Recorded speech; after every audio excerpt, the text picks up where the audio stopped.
Who's your emergency contact? Who should we notify in case of death? Welcome to the USP. And I just came from a class, not really a class, but it's like a lunch and learn, listening to some entrepreneurs talk about how they built their wealth and all the stuff that goes with it. It's just, I'm just out here trying to educate myself. You know, I've been gone a long time. Pretty much I'm just moving around freestyling, but I need to get some education and structure behind the things that I'm trying to do to help me get to the next level. And education is really important. And I'm not talking about education that you learn in school, because, you know, in school, they're just teaching you how to become a good worker, find a job with good benefits and all the rest of it, you know. But they're not teaching you finance. They're not teaching you how to become your own man, own your own business, or none of that, because, again, like I mentioned before in my other videos, the ruling class don't want you to be your own boss. They want to be your boss, and they want you to be the working bees. But that being said, this is a USP series, so I want to share a story with you guys about my friend Hennessy. Now, Hennessy's a norteño from the Bay Area. I would like to say that he's from Oakland, but he ended up with a few life sentences. And I think I mentioned him before, how me and him, we was in the same unit. You know, I was in a unit with Hennessy, Joe, June, and Michael. And we were in the unit, you know, we got to jail real cool. We ended up working out together every morning. We cooked together, ate together, you know.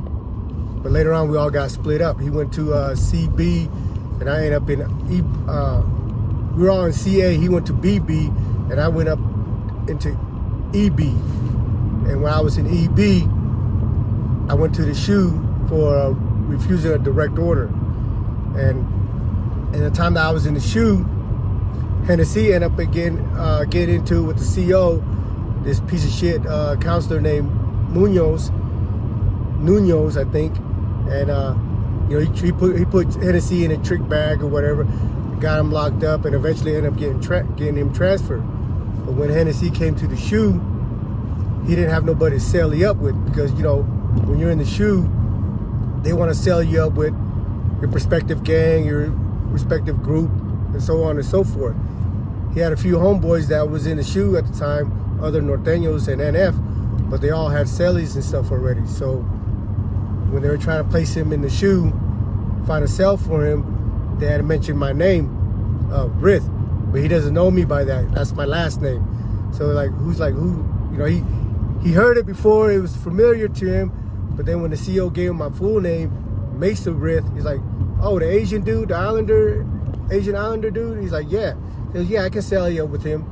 So that's how me and Hennessy end up being cellies. And the story that I'm going to share with you today is just about, you know, people making a commitment, like real gangsters, dudes that know what they're signing up for and staying true to the game.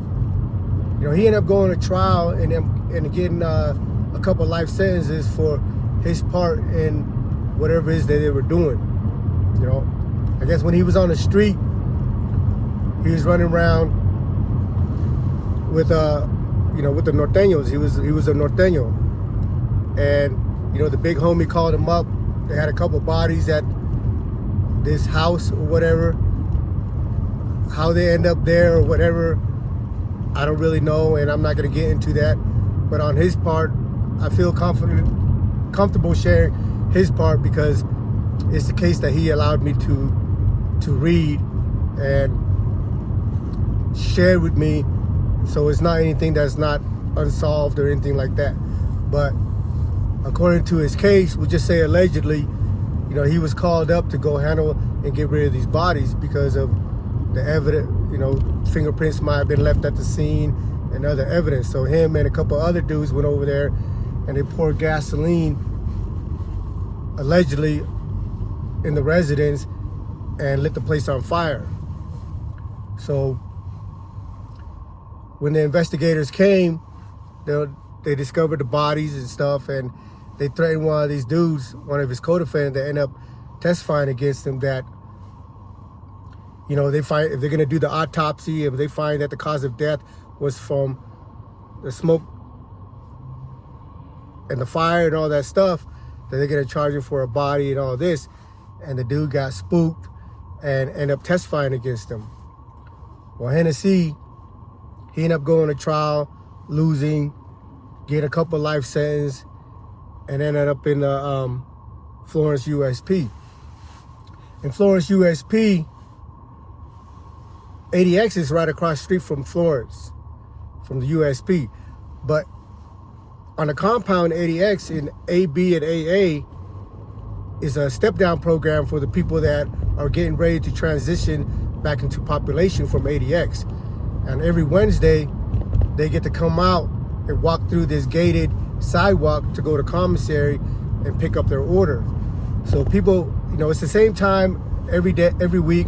Everybody knows the routine. So at this time when these guys are coming out of the ADX step down, walking through this gated area to go to commissary, a lot of the norteños would be out there to go meet their big homie, which is Corny. You know, when I got there, Corny was still in the step down program, and they end up letting him out on the yard, being on the compound for a few months before they snatched him back up.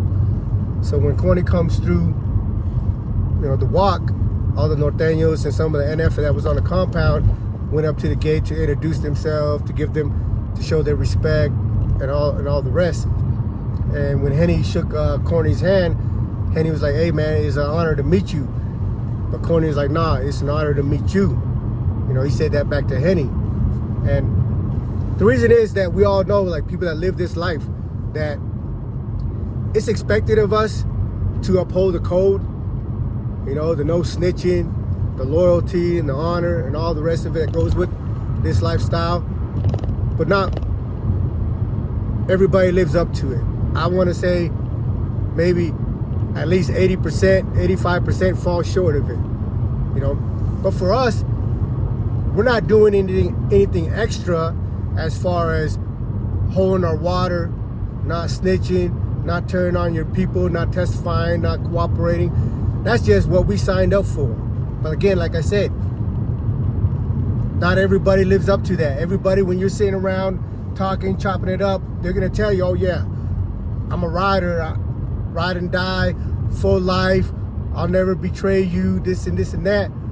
But when shit hits the fan and you're put in that box and you're facing all them freaking prison time, 2 decades, life sentences, ain't too many people is gonna be able to uphold those laws, uphold those oaths, you know?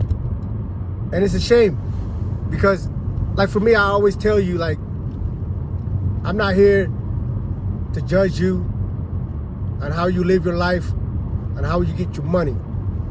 My thing is that we all know what we're getting into. You know what I mean? And a lot of these dudes, they get into these organizations, they get into these gangs because it's beneficial to them at the time, because they're getting money or they're able to, you know, get some clout, some street cred, get some girls or whatever, you know.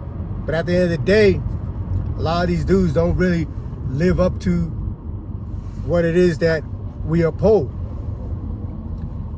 And the reason I have a problem with that is because, you know, I always tell you guys, man, I ain't got no love for no busters. I ain't got no love for no rats and all the rest of these piece of shit scumbag, because they're detrimental to the game. You know, you knew exactly what you were signing up for. You know, and for me, it's like you're a con man. You're sitting here next to your homie and shit, kicking it, talking about they can trust you and they can depend on you and you're gonna be there and ride and be loyal no matter what, this and that. But when you're facing your own mortality or the loss of your freedom, you want to talk about, "Oh, I changed my life. I gave my life over to God." I'm not saying, no, I am saying that these guys are full of shit because they're doing it as a way to cop out so they don't have to go to prison. So, you know, but it was all fun and games when everything was going good, when they were eating and getting all the other benefits and stuff that comes along with this lifestyle. But they're not willing to pay their dues. So the conversation that me and Hennessy had while we was in the shoe in Florence was like, you know, they just made him an NF. You know, they put him in the books. And, you know, being part of NF, that's a lifetime commitment. Now, being a Norteño is not, because there was other peoples on the yard that was offered the patch. You know, the patch is the sombrero with the knife sticking through it. They were offered an opportunity to become Nuestra Familia, but a couple of them turned him down because they were like, hey man, I want to go back home and raise a family and take care of my family and live my life, you know, and kind of pivot from what I was doing. You know, they felt they gave enough of their time and their life to the cause already. And to the NF's credit and all the other Norteños on the compound, they respected that because these were good dudes, and they understand like not everybody is willing to give up their life for whatever it is that they're doing, whatever their agenda is. And these were good dudes that didn't rat, they weren't foul or anything, but they were real about their situation. They were like, look man, I've done enough. I don't want to continue doing what I'm doing. I just want to go home and, you know, do something with myself and build my life back up. And the people and their homies on the yard respected that. And, you know, to that, there's much respect because, you know, for me, I'd rather somebody be honest with me like that than a fake ass dude sitting under me, sitting next to me talking about he's gonna ride and die till the wheels fall off, and then as soon as you get a flat tire, he's over there pointing the finger at you trying to save his own skin. You know? So I wanna go back a little bit to when we was young and tell you a story about my homeboy TK, right? We had a guy in a situation back in '94 where the homie caught a body and they left the body at a church. So the next day TK comes to me because he was there, I wasn't there, but the homie TK was there, and he was like, man, I seen that. He's like, you know, I haven't been able to sleep. Every time I close my eyes, I continue to see that image, you know, because the homies you know, blew out the back of some dude's head, right? So he comes, he's like, man, I don't think this life is for me. I didn't think, you know, I didn't realize I didn't sign up for this. That's, you know, I'm not repeating everything he's saying for verbatim, but it was just like, you know, he didn't think it was ever going to get to the extreme. Because, you know, when you're young, when you're 15, 16 years old, you're running around and, yeah, you call yourself a gang. Like ours is TOP, Tiny Oriental Posse.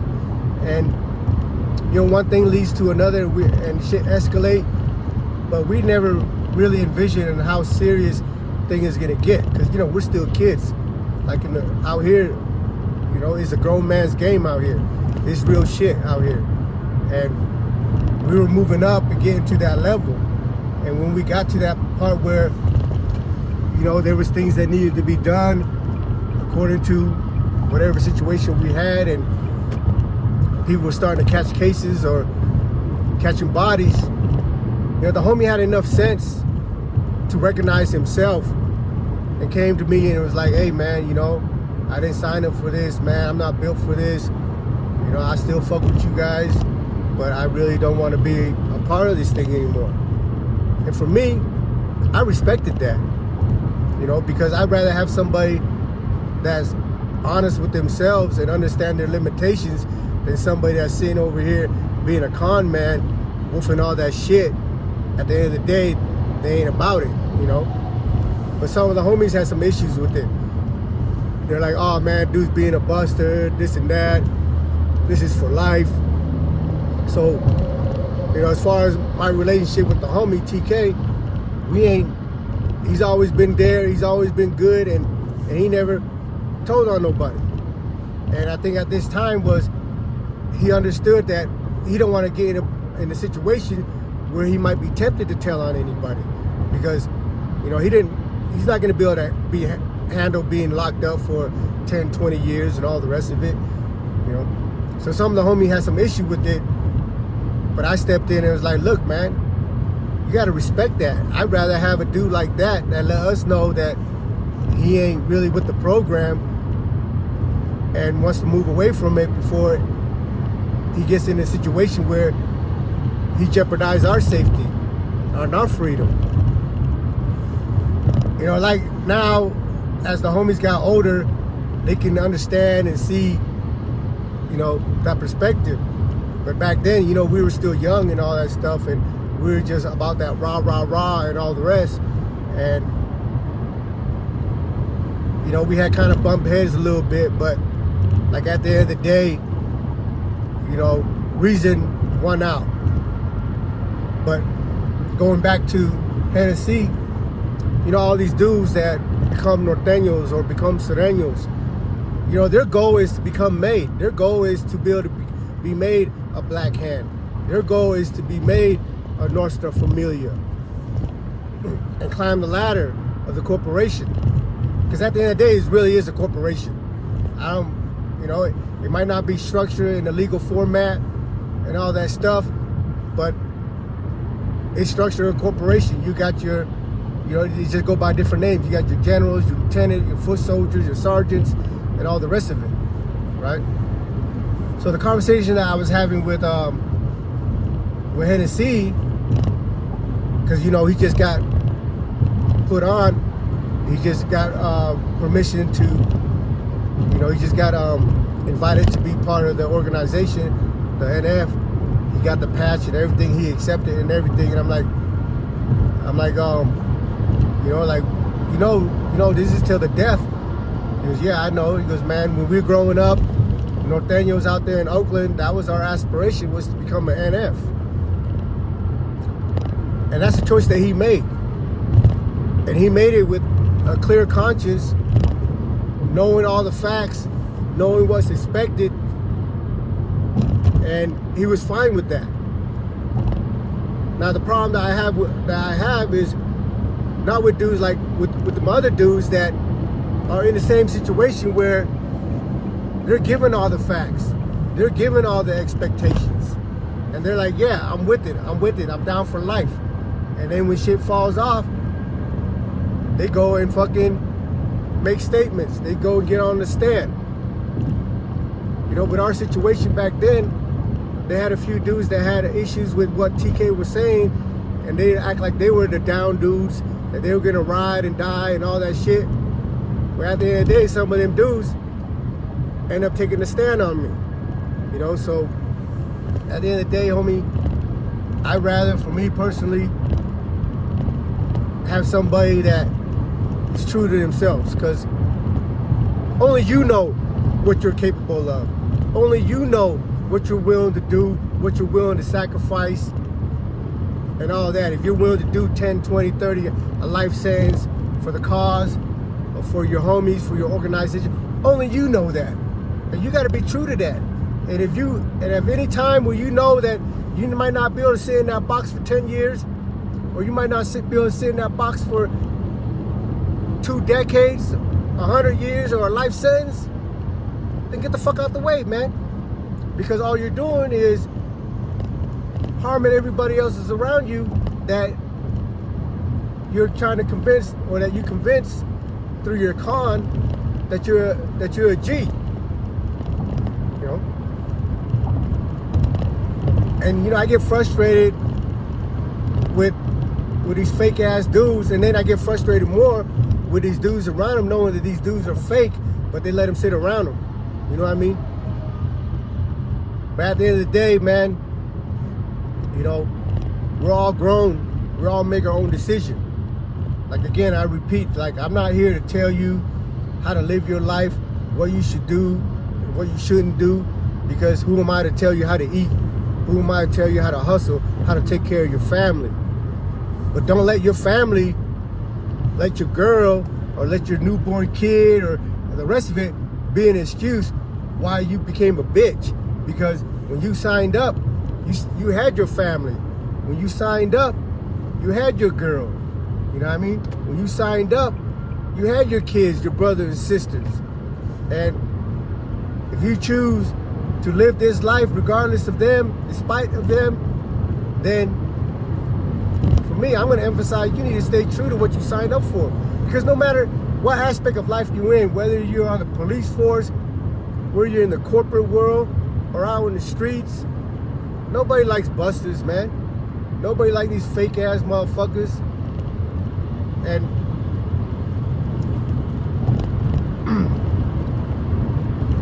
so in the conversation that I had with Hennessy was just like, you know, this is what he signed up for.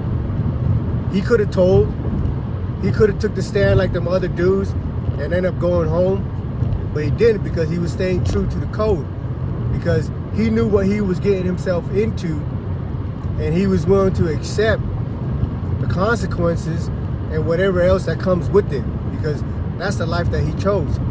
And now, we might not agree with the way these people live their life.